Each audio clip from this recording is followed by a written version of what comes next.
Bismillahirrahmanirrahim. Jadi alhamdulillah lah, saya ingat anda bersama-sama dengan para pelajar sekalian. Jadi sebenarnya ini majlis hari raya di Kairah ini untuk para pelajar dan juga pegawai dan masyarakat Malaysia di sini. Ini satu tradisi yang telah bermula semenjak sekian lama, dan tradisi ini memang diteruskan setiap tahun, dan satu kesempatan yang baiklah untuk kita bukan kenalan antara para pelajar dan juga masyarakat Malaysia yang ada di Kairah serta di Mesir. Jadi tradisi ini perlu dipertahankan, dan saya kira ISMA yang memang di situ juga mengadakan majlis jamuan hari raya dan dijemput semua para pelajar dan para pegawai kedutaan, pegawai rumah negeri dan masyarakat di sini, satu yang sangat dihargai. Dan walaupun kita nampak macam biasa, sebenarnya ini boleh merapatkan hubungan ukhuwah Islamiah, karena kita sebelum ini kita sibuk dengan belajar dan sebagainya. Jadi eloklah hari raya ni kita sampai kita hari raya pun orang kata sembahyang Aidil Fitri bersama, kemudian ditambah lagi, ditukar tambah lagi dengan jemputan majlis makan minum, dan akan lebih mesra, dan ini kesemuanya mungkin membantu untuk kita berkenal dengan rapat dan akhirnya akan menyumbanglah kepada perpaduan kita, apalagi yang balik di Mesir, dan juga seterusnya boleh memberi imej yang baik kepada perpaduan dan umat Islam di negara kita, insya-Allah.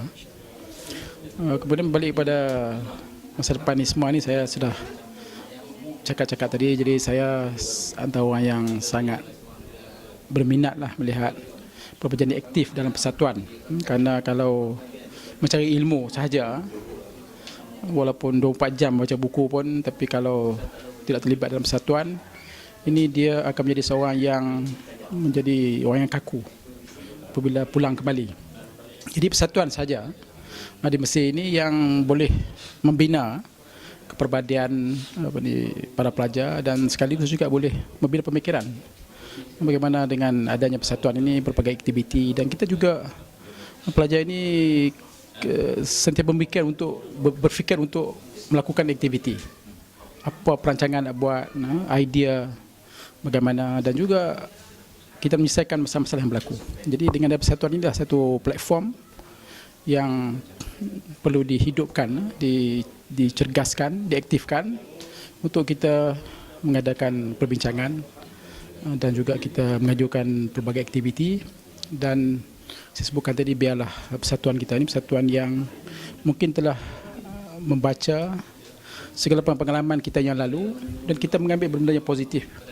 Dan mungkin generasi sekarang ini tidak semestinya ataupun kemungkinan boleh menilai sendiri apa yang wajar dilakukan. Tak boleh sekadar nak ikut-ikut bukan lama buat, kerana sesuai sekarang ini, apalagi dalam konteks di Mesir ni, pelajar agama perubatan yang sekarang ni dari segi bilangan sudah nampak seimbang, 5,000. Jadi ini satu perkembangan baru yang berlaku di Mesir, kerana sebelum ini Mesir ini pelajar Malaysia yang dominannya ialah pelajar agama di Azhar sahaja. Sekarang ini sudah ramai berada di sini.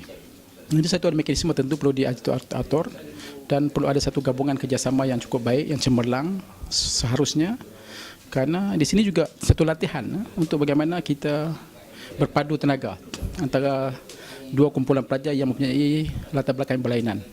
Even disebelum berlainan, tapi kita boleh menunjukkan satu gabungan kerjasama yang baik, dan juga kita berkasih sayang sama kita, dan juga kita memang bersemangat perpaduan yang kuat.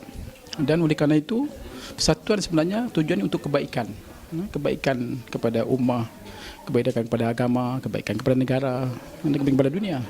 Jadi saya juga mengharapkan pelajar ini janganlah ada sifat-sifat ta'assub ke persatuan, kerana persatuan ini kita ikhlas masuk untuk khidmat. Jadi kalau persatuan kita nak berkelahi, nak bergaduh dalam persatuan, nak menghina orang tu, out orang ini, senang kita fikir betul-betul kita masuk ni untuk nak melakukan amal soleh. Setakat ini amal soleh. Jadi apa saja yang kita buat, kita boleh, dan kita kemungkinan jika terlintas benda tu, mungkin ini syaitan dah cuba nak rasuk kita supaya nak menghina orang ni, merendahkan orang ni, nak out orang ni, atau orang ni tak betul kata dia. Sedangkan kita kalau tak betul, kita perbaik, kita islah. Jadi kalau orang tu fikiran teruk pun kita cuba kita permantikkan fikiran dia, cara diskusi perbincangan. Bukan bila kita nak out, kita nak menghina dia, kita nak selamatkan orang. Kalau kita muslih, kita islah orang tu, kita nak islah benda yang rosak. Better, betul tak? Ini kita nak fresh, nak benda baik semua. Selalu macam orang sakit, jadi orang manusia sakit tendang keluar, sihat ni nak. Manusia tak boleh. Jadi saya rasa, dan saya cukup yakin, kalau pelajar di Mesir ni amat cemerlang, dan dia memang boleh buat satu strategi yang cukup hebat untuk kepentingan negara kita di masa depan, dan jika boleh pengalaman juga apa yang berlaku di sekitar Timur Tengah ni, dan manusia ini memang macam tu. Zaman Greek dulu pun berlaku, tunjuk perasaan ke revolusi semua ni kerana menentang kezaliman, sekarang ni pun berlaku. Jadi semua ni di keliling kita, hari-hari kita tengok.